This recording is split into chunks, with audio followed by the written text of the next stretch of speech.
नात्यामध्ये विश्वास तुटला तर आवाज होत नाही, मात्र माणूस आतून पूर्णपणे तुटून जातो. कारण आपण त्या व्यक्तीवर प्रेम केले म्हणून नाही, त्याच्यावर डोळे झाकून विश्वास ठेवला म्हणून. नात्यात फसवणूक झाली तरी लोक एकत्र राहतात सुद्धा, मात्र एकदा का विश्वास गेला ना की मग मात्र प्रत्येक गोष्टीवर संशय येतो. ट्रस्ट म्हणजे ही व्यक्ती मला कधीही दुखावणार नाही हा एक अंधविश्वासच, नाही का? मात्र एक खोटं आणि सगळं काही बदलून जातं.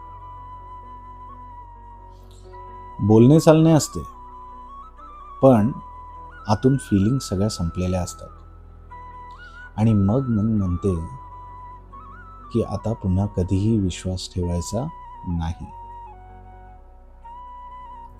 हा रील त्या व्यक्तीसोबत शेअर करा ज्याच्यावर तुम्ही सर्वात जास्त ट्रस्ट करता.